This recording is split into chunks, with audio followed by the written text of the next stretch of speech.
should. Okie dokie. I started the recording and yes. Awesome.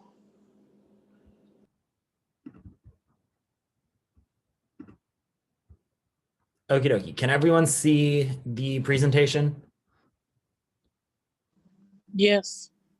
Beautiful. Yes, looks good. Okie dokie. So my name is Brady Duke, and this is Gender Differences in the Cult of ISIS. I wrote this paper as part of the honors thesis program at UA under Dr. Kelly Shannon Henderson's purview.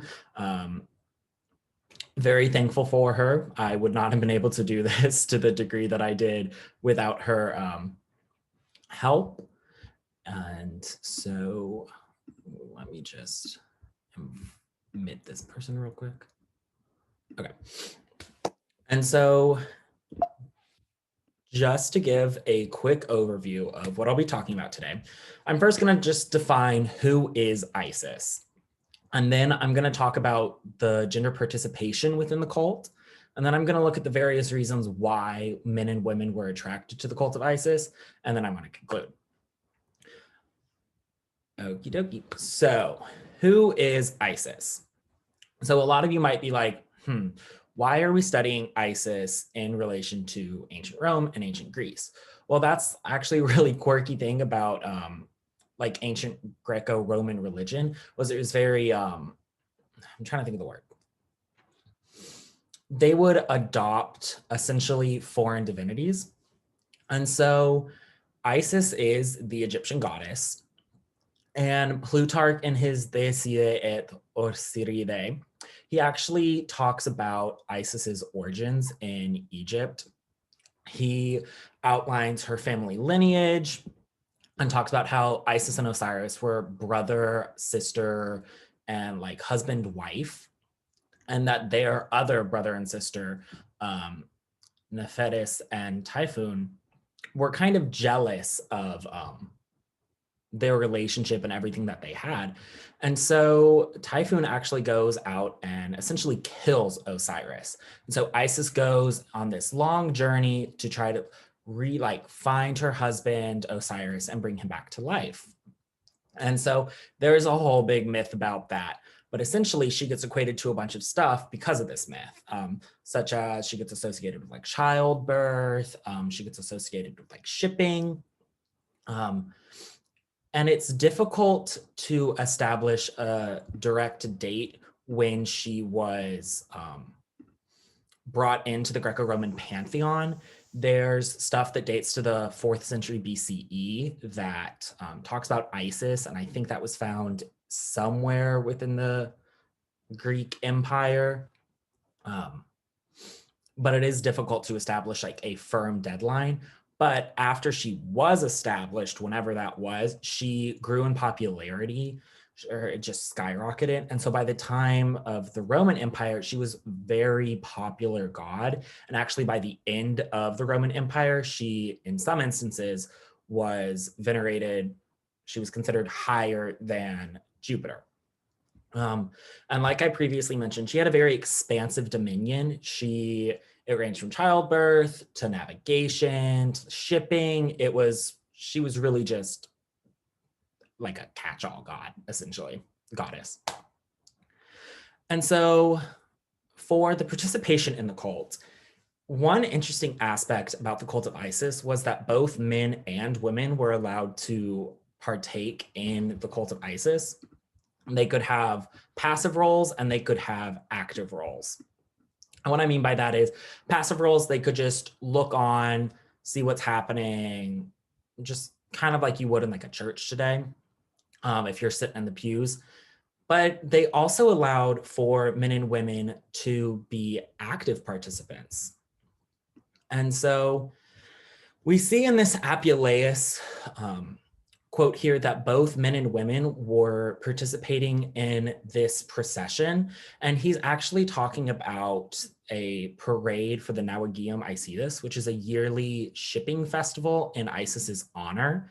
And it was essentially a big parade. And then they would consecrate a boat. They would end at a river and they would consecrate a boat in her name. And they would essentially just push it out into the river, and it might, yeah. And it was supposed to celebrate and signify the start of the shipping season, because Isis was considered to be the goddess that calmed the seas and calmed the waters and made them navigable again at the beginning of each spring, so that the shipping season could commence again. And so we see that both men and women were able to carry these lamps, the torches. And then later on within that same book, we also see that women and men were from every rank and age were participating, and that the men, their heads were completely shaven, and the women had like anointed oiled hair. And so again, we just see that they were able to participate, which is very significant. And there's also a corroborating description of men and women's participation in the cult of Isis in Plutarch. And there are numerous artistic representations that also help support the claim that men and women participated in the cult of Isis. And so we have a fresco here from the Herculaneum, where it shows both men and women acting in various roles, be them passive or active. And so in the foreground of the photo, we see some men and women in like two processions coming up. And we see that one of them is led by a man and one of them is led by a woman. And then in the very front of the photo, toward the near the altar, we can see that there's a woman who is shaking a sistrum, which is the like sacred rattle associated with Isis's worship. And we see numerous men as well playing various instruments. We see a man standing by the U-shaped altar who's attending to it. By the staircase, by the shrine, we see a man, and scholars actually think he's kind of conducting the throngs of like the two incoming processions. But what I found particularly interesting about this fresco was actually the three figures at the top, at the center of the shrine. We see that there's two men and one woman. And just focusing on the center figure here, we notice that he has a shaved head and his hands are covered, and he's holding a ritualistic device essentially. And one aspect of Roman religion was the high priests would cover their hands when they were holding these ritualistic implements. And also his proximity to the shrine indicates that he is the high priest for whatever ritual or ceremony is going on here. Scholars are not sure what exactly is happening in this photo. But it's also significant that the man and the woman on either side of him are so close to him at the very top. So it shows that they have some importance in this specific scenario. And we can see that it's a man and a woman, which is significant because it suggests that women were also able to partake in this kind of priestly role, essentially. We can see that they're both holding, we can see that they're both holding those sistrum in their right hand, in their right hands. And then actually it's kind of difficult to see, but in the woman's left hand, my bad, she's actually carrying a water carrying implement called a setula, which would just be used to carry like ceremonial liquids. It might be wine, it might be water. We don't really know what's in there. But both of their proximity to the high priest suggests that they had a very important role within this ceremony. And again, we have another artistic representation of men and women taking active roles within the cult of Isis. This one is actually a fresco. And so this is a procession of various priests and priestesses. And so we see the first woman, she's also holding that setula again. And she has a ureus serpent, which is essentially a cobra that's coiled around her arm. And that's also another piece of iconography that is associated with Isis. And she's wearing some headpiece. And directly behind her, we see a man who's also wearing a very similar headpiece, and he's holding a scroll. And scholars actually think he might be a lector priest who's responsible for performing like prayers and recitations during rituals and sacrifices, and making sure that they're performed accurately as to like appease the god and please the gods. And behind him, we see a very similar figure to that in the previous photo. He has a shaved head, and his hands are covered, and he's not directly touching the ritualistic implement that he has in his hands. It's a large jar, as you can tell. And a bunch of scholars actually think that this large jar, it would have held, I'm pretty sure it was Osiris's head. But as this is a mystery religion, there's no really like description of what was held in there. It's just some like shooting in the dark and taking some guesses. And then directly behind that figure, we have the last woman, and she's holding a simpulum, which is very similar to the situla. It's just a short-handed vessel that's used to pour libations such as wine on rituals. And she's holding that sistrum again, which is that essentially a rattle. And numerous scholars actually think one way that they would signify that a woman had an important role within the cult of Isis was the presence of these water-carrying implements, be it the situla or the simpulum. It would indicate their importance within the cult or the specific ritual. And so we can see here the two female figures have the the liquid carrying implements, and we saw it in the last photo as well. And so essentially, men and women could operate in the cult of Isis in numerous capacities, which was just really interesting to me, because when you think of ancient Rome, a lot of times women were excluded from these priestly positions. And so the cult of Isis gave women like an opportunity to kind of worship for themselves and take control over some aspects of their life. Now, with all that in mind, I was still very curious about, okay, we have all this, like, we know they participated, but why? What exactly about Isis is like, I want to worship that goddess. That is who I want to spend my time, dedicate my life to.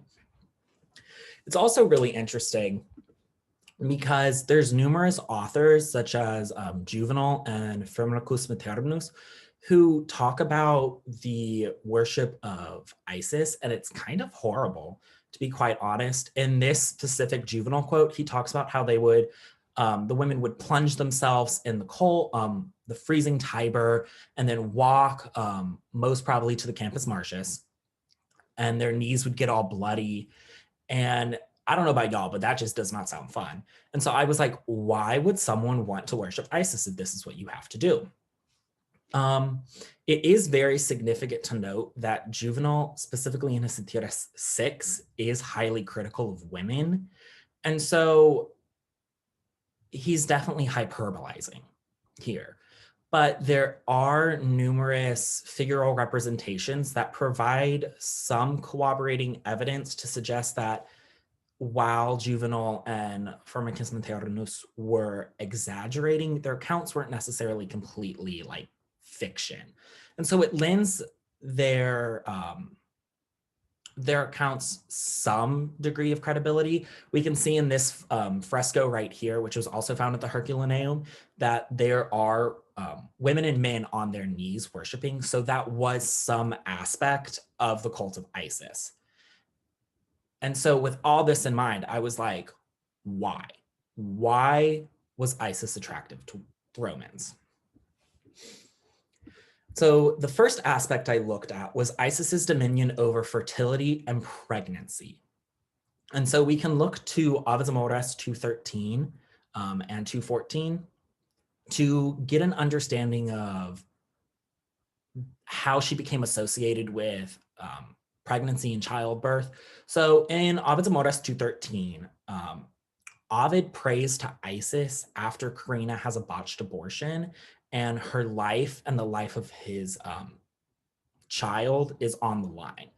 And he is very angry with Carina for having an abortion behind his back.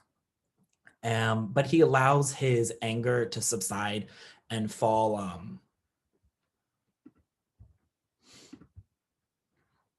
fall subservient, not subservient, to, I'm coming up for a loss of words.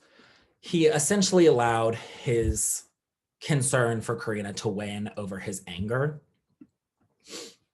And we can see in here that he's, in his prayer to Isis, he actually mentions Eleutheria, which is interesting because Eleutheria is the Greek goddess associated with childbirth and pregnancy. There is a Roman equivalent, Lucina, that he could have called upon, who Lucina is commonly equated with Juno or Diana. And so I looked into that, and there are some instances where Roman authors would talk about Eleutheria in this role. And so Ovid does like to play on some contemporaries and some predecessors. And so that was what I was able to conclude here. And he implies that Isis and Lucina, oh, my bad, Eleutheria are working together here to keep Karina safe and the child safe. And again, in Ovid's Metamorphoses, there's another instance where Isis is associated with childbirth. This time, the woman Telethusa was instructed by her husband to expose the child if it proves to be a girl. But then Isis appears to Telethusa when she's on the verge of giving childbirth in a dream and is like, don't listen to your husband, keep your child safe. Like Lucina, and he mentions Lucina here, which was interesting, is going to see to the safe delivery of your child. I'm going to see to the safe, like the survival of the child. And he talks about how Isis and Lucina are working together to make sure for the safe delivery of the child and that the child lives past infancy. And Ovid suggests that Isis is associated with childbirth in some capacity. We get another corroborating description from Apuleius. He is, in this specific instance, in his Metamorphoses 11, he is Lucius, who gets turned into a donkey by Isis, is praying to her before he knew it was Isis, and he's asking her to turn him back to a human, essentially. And so he's just listing off a bunch of goddesses here. And he's like, oh, Queen of Heaven.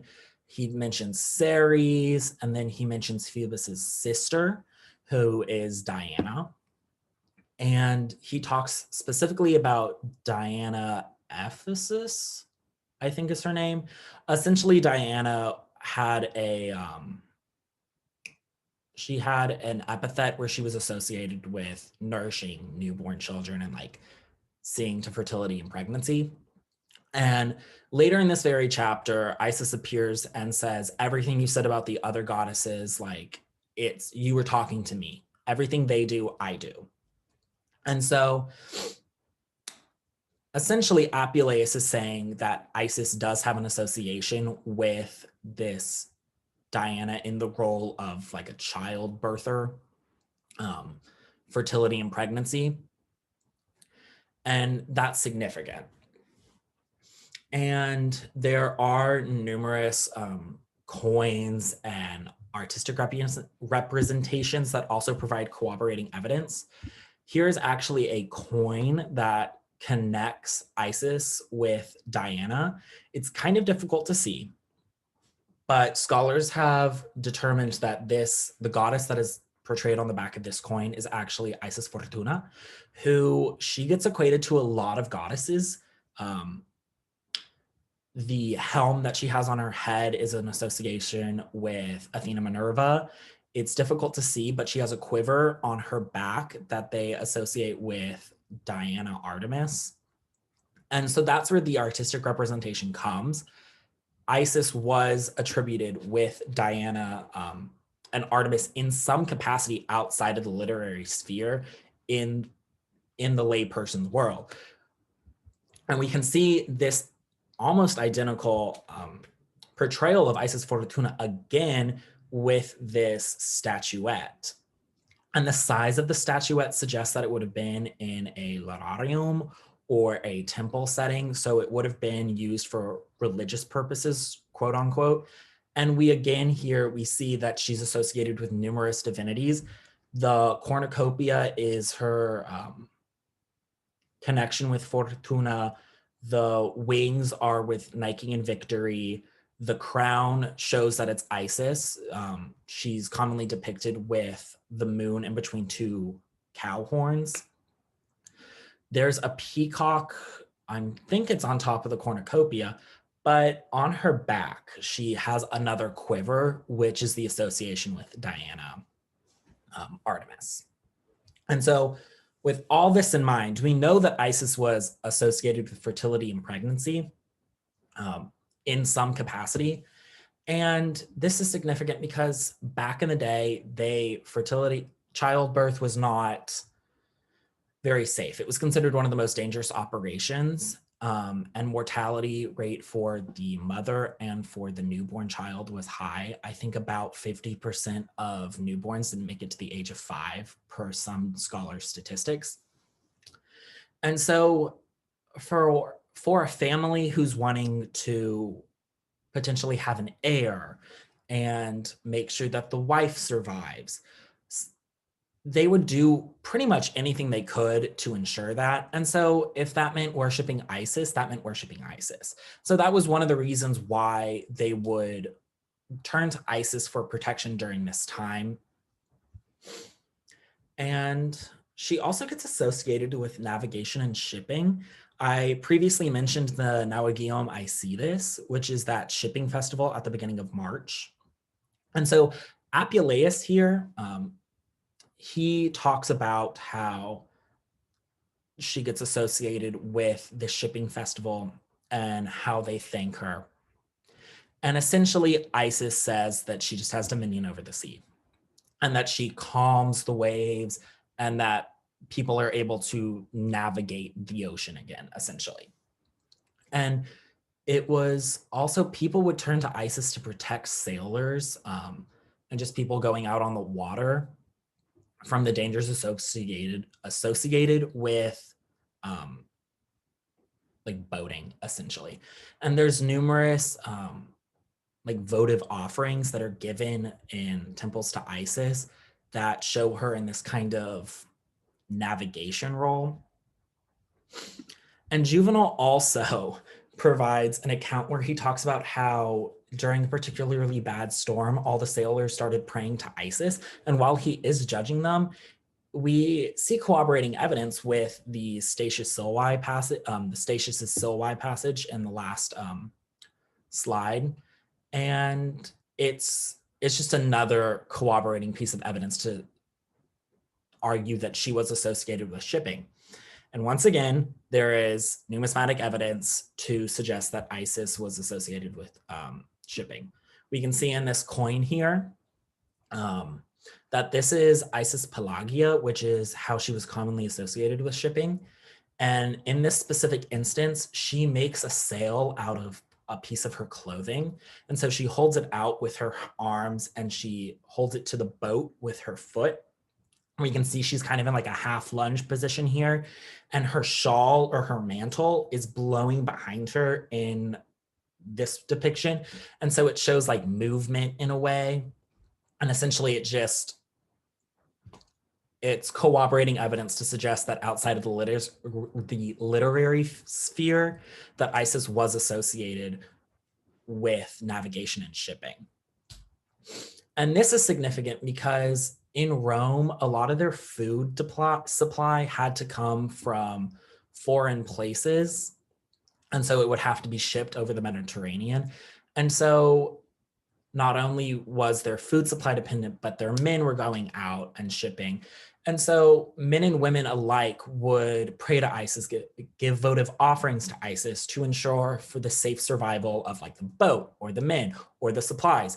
There's actually a fresco that depicts a boat named Isis Gemini, and people would name their boats after Isis as a way to like venerate her because they were like, she's not going to destroy her own boat. That just doesn't make sense.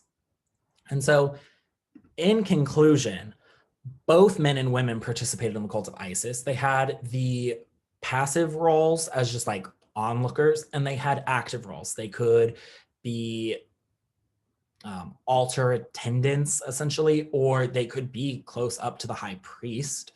The majority of the evidence didn't suggested that women were not allowed to operate in the high priest position, but it's still significant that they were able to operate. I also looked at, we also talked about how she was a complex divinity. She wasn't associated with one thing.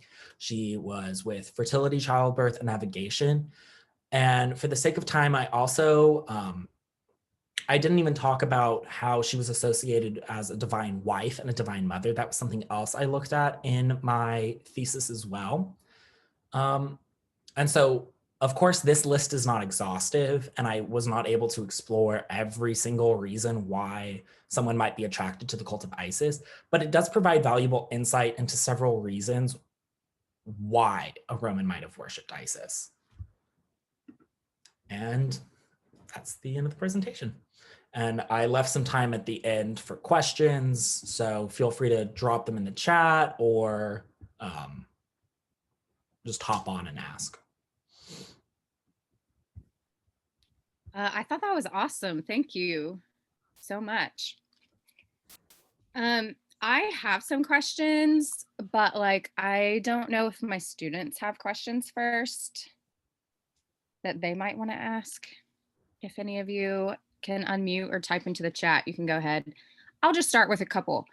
Can you explain what a mystery cult is? Oh, yeah, sorry. So in like ancient Rome, and ancient Greece, they had these things called like mystery cults, which it was you would have to be initiated into it before you could really know everything about what was happening. You can kind of think of it loosely as like you have to be baptized into the cult, for lack of a better term, before they reveal the secrets to you.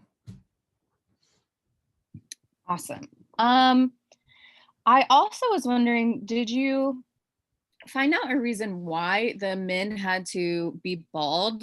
Because like clearly the women could have hair. So that's actually because of Isis's association with Egypt. It was very common for Egyptian priests to be bald, and so in the Roman practice, they just mimicked it essentially.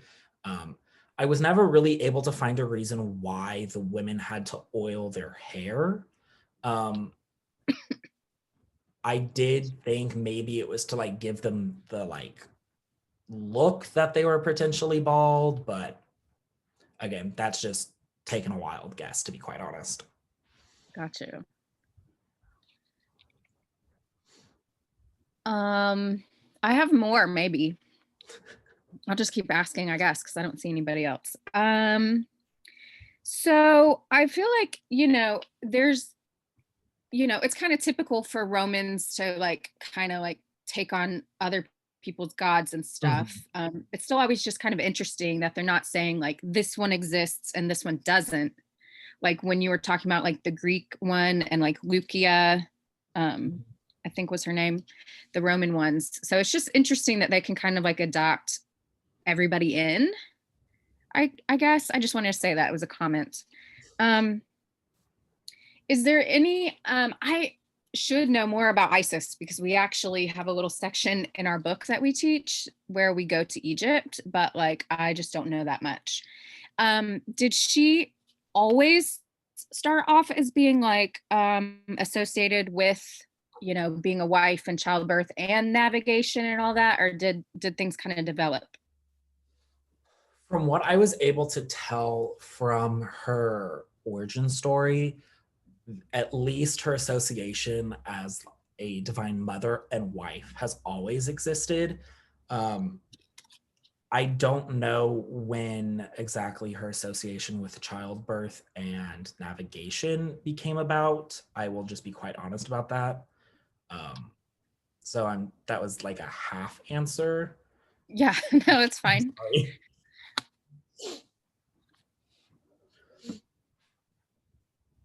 I think that was all from me. Thank you. That was great. That's all for me now. So much. Any other questions? You can just Yes, I have a question. Do you know if the Cult of Isis has any relationship with the Order of the Eastern Star or the Freemasons? Not that I know of, but I also was only looking at differences in gender participation. None of the scholarship that I read talked about modern day things that ISIS like morphed into. There were some talks about her influence on Christianity, but I didn't really go into that just because it wasn't what I was trying to do. Okay, thank you. Wait, I lied. I have one more. So it is interesting that both men and women could participate. Was that something that was uncommon for other gods and goddesses? I think you mentioned, yeah, it's typically male, but were there any others where it was, kind of both or more typically female? That was actually what got me interested in looking at the gender participation, because I would have assumed that Isis was a predominantly female oriented goddess. From what I've been able to glean, most religions, it was men were a part of it. I know in the cult of Mithridates, I think that's how you pronounce it, that was male only. So women were not allowed in any capacity. But from what I've been able to tell, women were not allowed to operate by themselves, essentially. There had to be men there. Okay.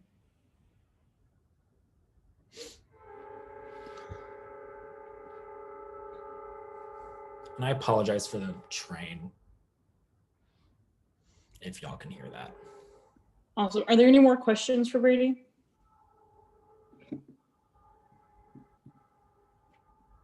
Cool. Brady, I've already seen this presentation like 3 times, but every time I love it even more. So thank you for presenting.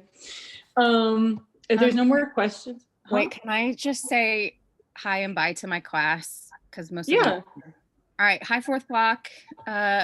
Thanks for coming, and I hope y'all have a good break. All right, that was it. Okay, cool.